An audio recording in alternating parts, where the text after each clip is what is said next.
പരിപാടിയുടെ ആരാധ്യയായ അധ്യക്ഷ ശ്രീമതി പ്രദീത മാഡം, ധന്യമായ മഹത്തായ പ്രൗഢഗംഭീരമായ ഈ പരിപാടി ചടങ്ങ് ഔപചാരികമായി ഉദ്ഘാടനം ചെയ്ത ആരാധ്യനായ കേരള ഹൈക്കോടതി ജസ്റ്റിസ് PV കുഞ്ഞികൃഷ്ണൻ സാർ, ഈ പരിപാടിക്ക് സ്വാഗതം ആശംസിച്ച ശ്രീ ശ്യാം ബാബു അവർകൾ, അതുപോലെ തന്നെ ആശംസ അർപ്പിക്കാനായിട്ട് ഇവിടെ എത്തിച്ചേർന്നിട്ടുള്ള ആരാധ്യയായ doctor Lakshmi ma'am, Sudheesh ji, manager SN education institution Unnikrishnan sir, കൃതജ്ഞത രേഖപ്പെടുത്തുന്ന Shrimati Beena Rani madam, SN public school പൂത്തോട്ടിയിലെ എൻ്റെ പ്രിയപ്പെട്ട വിദ്യാർത്ഥിനികളെ, ഒരുപാട് ക്ലാസ്സുകളും പ്രഭാഷണങ്ങളും കേട്ട് മടുത്തിരിക്കുകയാണെന്ന് എനിക്കറിയാം. ഒന്ന് രണ്ട് കാര്യങ്ങൾ മാത്രം പറഞ്ഞ് ഞാൻ പെട്ടെന്ന് അവസാനിപ്പിക്കാം. നിങ്ങൾക്കെല്ലാവർക്കും അറിയാം, ഇന്ന് കേരളം മുഴുവൻ ലഹരിക്കെതിരെ ഒരു പോരാട്ടം, ഒരു യുദ്ധം പോലീസ് വകുപ്പ് തുടങ്ങിയിട്ടുണ്ട്. ഓപ്പറേഷൻ തൂഫാൻ. അതുപോലെ തന്നെ എക്സൈസ് ഡിപ്പാർട്ട്മെൻറ്റ് തുടങ്ങിയ ഓപ്പറേഷൻ്റെ പേരാണ് ഓപ്പറേഷൻ തണ്ടർ. ഈ രണ്ട് ഓപ്പറേഷനിലൂടെ കഴിഞ്ഞ മാസം മാത്രം 2026 ജൂൺ മാസം മാത്രം 5000-ലധികം ലഹരി കേസുകളാണ് നമ്മുടെ ഈ കൊച്ചു കേരളത്തിൽ രജിസ്റ്റർ ചെയ്തത്. നിർഭാഗ്യമെന്ന് പറയട്ടെ, ആ കൂട്ടത്തിൽ വിദ്യാർത്ഥികളുണ്ട്, പെൺകുട്ടികൾ വരെ ഉണ്ട് എന്നുള്ളതാണ് ഞങ്ങളെ ഭീതിപ്പെടുത്തുന്നത്. അറസ്റ്റിന് ശേഷം ഈ കുട്ടികളോട്, ഈ വിദ്യാർത്ഥികളോട് പലപ്പോഴും മൊഴിയെടുക്കേണ്ട അവസരം വരുന്ന സമയത്ത് ഈ കുറ്റകൃത്യത്തിൻ്റെ ശിക്ഷയെക്കുറിച്ചോ നടപടിക്രമങ്ങളെക്കുറിച്ചോ കോടതികളെക്കുറിച്ചോ സംസാരിക്കുന്ന സമയത്ത്, ചോദിക്കുന്ന സമയത്ത് അവർക്ക് ഇതിനെക്കുറിച്ച് ABCD അറിയുന്നില്ല എന്നുള്ളൊരു യാഥാർത്ഥ്യം മനസ്സിലാക്കുകയും ഗവൺമെൻറ് അതിൻ്റെ ഭാഗമായി എല്ലാ കുട്ടികളോടും നമ്മുടെ രാജ്യത്ത് നിലവിലുള്ള മയക്കുമരുന്ന് നിയമങ്ങളുടെ ശിക്ഷകളെക്കുറിച്ചും നടപടിക്രമങ്ങളെക്കുറിച്ചും കോടതികളെക്കുറിച്ചും സംസാരിക്കണമെന്നൊരു നിർദ്ദേശം സർക്കാർ ഞങ്ങൾക്ക് നൽകിയിട്ടുണ്ട്. എൻ്റെ പ്രിയപ്പെട്ട വിദ്യാർത്ഥിനികളെ, ഒരു കാര്യം നിങ്ങൾ ഓർക്കുക. ആരാധ്യനായ ജസ്റ്റിസ് ഈ വേദിയിലുണ്ട്. നമ്മുടെ രാജ്യത്ത് ഒരുപാട് നിയമങ്ങളുണ്ട്. അതിലേറ്റവും പവർഫുള്ളായിട്ടുള്ള ശക്തിമത്തായ ഒരു നിയമമാണ് ഇന്ത്യൻ മയക്കുമരുന്ന് നിരോധന നിയമം 1985. ഇംഗ്ലീഷിൽ അതിനെ narcotic drugs and psychotropic substances act 1985 എന്നാണ് പറയുക. 1985 ഇന്ത്യൻ പാർലമെൻറ്റിൽ പാസാക്കിയെടുത്ത ഒരു നിയമമാണ്. ഇതിലെ ഒന്ന് രണ്ട് കാര്യങ്ങൾ എൻ്റെ പ്രിയപ്പെട്ട വിദ്യാർത്ഥികളായ നിങ്ങൾ നിർബന്ധമായും അറിഞ്ഞേ പറ്റൂ. ഇത് വളരെ പവർഫുള്ളായ ഒരു നിയമമാണെന്ന് പറയാൻ കാരണം, ഇത് ഹോൾ ഇന്ത്യ ഒരേ പ്രൊസീജിയറും ഒരേ ശിക്ഷയും ഒരേ നടപടിക്രമങ്ങളുമാണ്. കാശ്മീരിൽ മയക്കുമരുന്നുമായി ഒരു വിദ്യാർത്ഥിയെ പിടിച്ചാലും, ഇവിടെ എറണാകുളം ജില്ലയിൽ പൂത്തോട്ടിയിൽ ഒരു വിദ്യാർത്ഥിയെ മയക്കുമരുന്നുമായി പിടിച്ചാലും ഒരേ പ്രൊസീജിയറും ഒരേ കോടതിയും ഒരേ ശിക്ഷയുമാണ്. അതാണ് ഈ നിയമത്തിൻ്റെ ഒന്നാമത്തെ പ്രത്യേകത. രണ്ട്, ഇത് ഒരു ക്രിമിനൽ കുറ്റമായിട്ടാണ് നിയമത്തിൽ ഇതിനെ വ്യാഖ്യാനിക്കുന്നത്. നിങ്ങൾക്കെല്ലാവർക്കും അറിയാം, ഒരു ക്രിമിനൽ കേസിൽ നമ്മൾ ഉൾപ്പെട്ടാൽ പിന്നെ ഈ ഇന്ത്യ മഹാരാജ്യത്ത് ആ വ്യക്തിക്ക് ഒരു സർക്കാർ ജോലി സ്വപ്നം കാണേണ്ട ആവശ്യമില്ല. ഇപ്പം ഞങ്ങളെല്ലാം സർക്കാർ ജോലിയിൽ കയറിയിരിക്കുന്നത്, സർക്കാർ ജോലി കിട്ടുന്നതിന് മുമ്പ് ഞങ്ങളുടെ എല്ലാം പോലീസ് സ്റ്റേഷനിലേക്ക് ഞങ്ങളുടെ ഡിപ്പാർട്ട്മെൻറ്റ് ഒരു ലെറ്റർ അയക്കും. ഈ വ്യക്തിയുടെ പേരിൽ എന്തെങ്കിലും ക്രിമിനൽ കേസ് ഉണ്ടോ എന്ന് ചോദിച്ചുകൊണ്ട് ഇല്ല എന്ന് മറുപടി കൊടുക്കുമ്പോൾ മാത്രമാണ് ആ ഡിപ്പാർട്ട്മെൻറ്റ് നിങ്ങൾക്ക് അപ്പോയിൻമെൻറ്റ് ലെറ്റർ നൽകുക. ഏതെങ്കിലും ഒരു ക്രിമിനൽ കേസിൽ, പ്രത്യേകിച്ച് ലഹരിയുമായി ബന്ധപ്പെട്ട ഒരു കേസിൽ, അത് ചെറുതായിക്കോട്ടെ വലുതായിക്കോട്ടെ, നിങ്ങൾ ഉൾപ്പെട്ടാൽ ഒരു സർക്കാർ ജോലി പിന്നെ സ്വപ്നം കാണേണ്ട, പ്രൈവറ്റിൽ പോലും ജോലി കിട്ടാനുള്ള സാധ്യത വിദൂരമാണ് എന്ന് എൻ്റെ പ്രിയപ്പെട്ട വിദ്യാർത്ഥിനികൾ മനസ്സിലാക്കുക. രണ്ട്, ഞാനിത് വളരെ പവർഫുള്ളായൊരു നിയമമാണെന്ന് പറയാൻ കാരണം, ശിക്ഷ വെച്ച് പറയുകയാണെങ്കിൽ, വർഷത്തിൻ്റെ അടിസ്ഥാനത്തിൽ പറയുകയാണെങ്കിൽ, നമ്മുടെ ഇന്ത്യ മഹാരാജ്യത്ത് 40 വർഷം വരെ ശിക്ഷ കിട്ടാവുന്ന കുറ്റകൃത്യങ്ങളാണ് ഈ നിയമത്തിൽ പറയുന്നത്.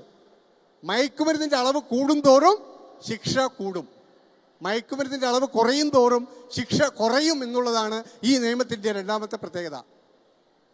എക്സൈസ് കണ്ടുപിടിച്ച ഒരു മയക്കുമരുന്ന് കേസിൽ കോഴിക്കോട് ജില്ലാ കോടതി 3 പ്രതികൾക്ക് 37 വർഷം ശിക്ഷിച്ചു. ഒരു 6 മാസം മുമ്പ് 3 പ്രതികൾക്ക് 37 വർഷം. ഈ 37 വർഷം എന്ന് പറഞ്ഞാൽ, നിങ്ങൾ ജയിലിൽ പോയാൽ അവിടെ യാതൊരുവിധ ഇളവുകളോ ആനുകൂല്യങ്ങളോ ഒരു മയക്കുമരുന്ന് കേസിലെ പ്രതിക്ക് നിയമം നൽകുന്നില്ല. കൊലപാതക കേസിലെ പ്രതികൾക്ക് അവരുടെ ബന്ധുക്കളെ കാണാൻ പരോൾ അനുവദിക്കുമ്പോൾ, മയക്കുമരുന്ന് കേസിലെ ഒരു പ്രതിക്ക് ഒരിളവും ജയിലിൽ പോയാൽ കിട്ടില്ല. ഈ 37 വർഷം എണ്ണി അനുഭവിച്ചാൽ മാത്രമേ നമ്മളെ അവിടെ നിന്ന് പുറത്തു വിടുകയുള്ളൂ. അതാണ് ഈ നിയമത്തിൻ്റെ വേറൊരു പ്രത്യേകത. ഇനി കുറ്റം ആവർത്തിക്കുന്നവർക്ക്, ഒരിക്കൽ ഈ കേസിൽപ്പെട്ടോ, ഒരു നല്ലൊരു വക്കീലിനെ കണ്ടോ, ജാമ്യം നേടി ജയിലിൽ നിന്ന് പുറത്തിറങ്ങി വീണ്ടും ആ വ്യക്തി കുറ്റം വീണ്ടും വലിയ അളവിൽ മയക്കുമരുന്നുമായി പിടിക്കപ്പെട്ടാൽ, ആവർത്തിക്കപ്പെട്ടാൽ, നിയമം പറയുന്നു ആ വ്യക്തിക്ക് വധശിക്ഷ മാത്രം നൽകിയാൽ മതി എന്നാണ് പറയുന്നത്. കുറ്റം ആവർത്തിക്കുന്നവർ ഈ സമൂഹത്തിന് വേണ്ട എന്നാണ് നിയമം പറയുന്നത്. അത്രയ്ക്ക് പവർഫുള്ളാണ് ഈ നിയമം. ഇത് പലർക്കും അറിയില്ല. പല വിദ്യാർത്ഥികളും കുട്ടികളും ഈ കാര്യങ്ങൾ ഞങ്ങൾ അവരോട് പറയുമ്പോൾ കൊച്ചു കുട്ടികളെ പോലെ വാവിട്ട് നിലവിളിച്ച് ഞങ്ങളുടെ ഓഫീസുകളിൽ കരയാറുണ്ട്. അതുകൊണ്ടാണ് ഈ കാര്യങ്ങൾ നിങ്ങളോട് പറയുന്നത്. ഈ ഹാളിലിരിക്കുന്ന ആരെങ്കിലും ഇത് ഉപയോഗിക്കുന്നു എന്നുള്ള അർത്ഥത്തിലല്ല ഞങ്ങൾ ഈ മെസ്സേജ് നിങ്ങൾക്ക് നൽകുന്നത്. ഇത് ഉപയോഗിക്കുന്ന ആരെങ്കിലും, നിങ്ങളുടെ വീട്ടിനടുത്തോ അയൽവാസിയോ ബന്ധുക്കളോ സുഹൃത്തുക്കളോ ആരെങ്കിലും ഉണ്ടെങ്കിൽ ഈ സന്ദേശം നിങ്ങൾ അവർക്ക് നൽകണം എന്നൊരു ബോധ്യത്തോടു കൂടിയാണ് ഞങ്ങൾ ഇത് ഇവിടെ സംസാരിക്കുന്നത്. മറ്റൊരു ശക്തമായ വകുപ്പെന്ന് പറയുന്നത്, വലിയ അളവിൽ മയക്കുമരുന്നുമായി പിടിക്കപ്പെടുന്ന ഒരു വ്യക്തിയുടെ അച്ഛൻ, അമ്മ, ഭാര്യ, മക്കൾ, സഹോദരന്മാർ, സഹോദരിമാർ എന്നിവരുടെ പേരിലുള്ള മുഴുവൻ സ്വത്തുവകകളും, വീട്, സ്ഥലം, വാഹനം, ബാങ്ക് ബാലൻസ് ഉൾപ്പെടെ കണ്ടുകെട്ടാൻ ഈ നിയമം കോടതിക്കും പോലീസിനും എക്സൈസിനും അധികാരം നൽകുന്നുണ്ട്. ചുരുക്കി പറഞ്ഞാൽ, മയക്കുമരുന്ന് കേസിൽ പിടിക്കപ്പെടുന്ന ഒരാളെ, അവൻ്റെ കുടുംബത്തെ ദരിദ്രനാക്കാനാണ് നിയമം കോടതികളോടും പോലീസിനോടും എക്സൈസിനോടും പറയുന്നത്. ഒരു കാര്യം നിങ്ങൾ ഓർക്കുക, ഒരു മയക്കുമരുന്ന് കേസിൽ പിടിക്കപ്പെട്ടാൽ ആദ്യം ആ കേസുമായി ബന്ധപ്പെട്ട് ജാമ്യത്തിന് നിങ്ങൾ സമീപിക്കേണ്ടത് ഒരു ജില്ലാ കോടതിയെയാണ്. അത് കഴിഞ്ഞാൽ പിന്നെ ജാമ്യത്തിന് സമീപിക്കേണ്ടത് ആരാധ്യനായ ജസ്റ്റിസ് കുഞ്ഞികൃഷ്ണൻ സാറിൻ്റെ മുമ്പിലാണ്, കേരള ഹൈക്കോടതിയിലാണ്. അത് കഴിഞ്ഞാൽ സുപ്രീം കോടതി.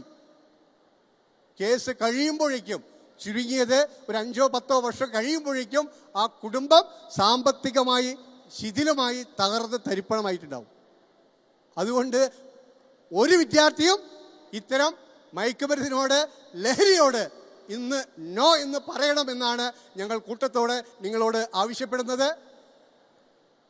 കേരള ഗവൺമെൻറ് മുഴുവൻ ജനങ്ങളുടെ പിന്തുണയോടുകൂടി ഈ ലഹരിക്കെതിരെ ഒരു യുദ്ധം ആരംഭിച്ചിരിക്കുകയാണ്. ഈ വേളയിലാണ് ജനം TV ഇങ്ങനൊരു മഹത്തായ സെമിനാറുമായിട്ട് മുന്നോട്ട് വന്നിരിക്കുന്നത്. അവരുടെ ആ സാമൂഹിക പ്രതിബദ്ധത മനോഭാവത്തെ ഈ അവസരത്തിൽ ഡിപ്പാർട്ട്മെൻറ്റിന് വേണ്ടി, ഗവൺമെൻറ്റിന് വേണ്ടി ഞാൻ മുക്തകണ്ഠം അനുമോദിക്കുകയാണ്. 2, ഈ ലഹരിയുമായി ബന്ധപ്പെട്ട ഒരു ദുശീലം ആർക്കെങ്കിലും ഉണ്ടെങ്കിൽ അവർക്ക് തുടക്കത്തിൽ കൗൺസിലിങ്ങിലൂടെ അത് ഭേദമാക്കാൻ പറ്റും. ആരാധ്യയായ ഡോക്ടർ ലക്ഷ്മി മാഡം ഇവിടെ ഇരിക്കുന്നുണ്ട്. അവരുടെ സംവാദത്തിൽ അത് നിങ്ങളോട് ഷെയർ ചെയ്യും. ആ കൗൺസിലിങ്ങും ട്രീറ്റ്മെൻറ്റും കേരള ഗവൺമെൻറ് 14 ജില്ലകളിലും സൗജന്യമായി നൽകുന്നുണ്ട്. എൻ്റെ പ്രിയപ്പെട്ട വിദ്യാർത്ഥിനികൾ, ഈ ഒരു ടോൾ ഫ്രീ നമ്പർ നിങ്ങൾ നോട്ട് ചെയ്യണം എന്ന് ഈ അവസരത്തിൽ നിങ്ങൾ എല്ലാവരോടും ഞങ്ങൾ ആവശ്യപ്പെടുകയാണ്. നിങ്ങളുടെ വീട്ടിലോ അയൽവീട്ടിലോ ബന്ധുക്കളോ സുഹൃത്തുക്കളോ ആരെങ്കിലും ഇത്തരം ലഹരി വസ്തുക്കളുമായിട്ടോ മയക്കുമരുന്നായിട്ടോ മദ്യവുമായി ബന്ധപ്പെട്ട ഒരു ദുശീലത്തിൽ പെടുകയും അതിൽ നിന്ന് രക്ഷ നേടണമെന്ന് സ്വയം തോന്നുകയാണെങ്കിൽ അവർക്ക് ഗവൺമെൻറ് സൗജന്യ ചികിത്സയും കൗൺസിലിങ്ങും 14 ജില്ലകളിലും ഏർപ്പെടുത്തിയിട്ടുണ്ട്. എറണാകുളം ജില്ലയ്ക്ക് വേണ്ടിയിട്ടുള്ള സൗജന്യ കൗൺസിലിംഗ് ട്രീറ്റ്മെൻറ്റ് കേന്ദ്രം പ്രവർത്തിക്കുന്നത് മൂവാറ്റുപുഴ താലൂക്ക് ആശുപത്രിയിലാണ്. 1 ലക്ഷം രൂപ വരെ പ്രൈവറ്റ് ഹോസ്പിറ്റൽ ഈടാക്കുന്ന ചികിത്സ സൗജന്യമായിട്ടാണ്. താമസം, ഭക്ഷണം, മരുന്ന് എല്ലാം ഫ്രീയാ. 144-05 എന്ന നമ്പറിൽ ബന്ധപ്പെട്ടാൽ ഈ സേവനം 14 ജില്ലയിലും ലഭ്യമാണ്. ഏതാ നമ്പർ? ഒന്നുകൂടെ രണ്ടാമത്തെ ഒരു നമ്പർ കൂടെ ഈ അവസരത്തിൽ എൻ്റെ പ്രിയപ്പെട്ട വിദ്യാർത്ഥികളെ നിങ്ങൾ ഓർമ്മിക്കണം. അത് ലഹരി സംബന്ധമായൊരു പരാതി നിങ്ങളുടെ ശ്രദ്ധയിൽപ്പെട്ടാൽ ധൈര്യപൂർവ്വം ഈ ടോൾ ഫ്രീ മൊബൈൽ നമ്പറിലേക്ക് 24 മണിക്കൂറും 365 ദിവസവും നിങ്ങൾക്ക് വിളിച്ചു പറയാം. വിളിച്ചു പറഞ്ഞാൽ നിങ്ങളുടെ പേരോ നാളോ മേൽവിലാസമോ പുറത്തറിയില്ല, തികച്ചും രഹസ്യമായിരിക്കും. 24 മണിക്കൂറിനുള്ളിൽ പരാതിക്ക് പരിഹാരം കാണുന്ന സത്വര നടപടികൾ ഗവൺമെൻറ് ഈ മേഖലയിൽ ഇപ്പോൾ കൈക്കൊണ്ടിട്ടുണ്ട്.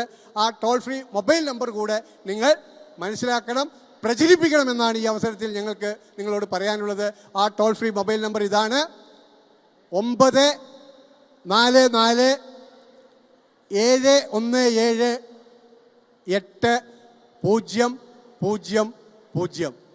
നമ്പർ ഒന്നുകൂടെ പറയാം: 944-717-8000.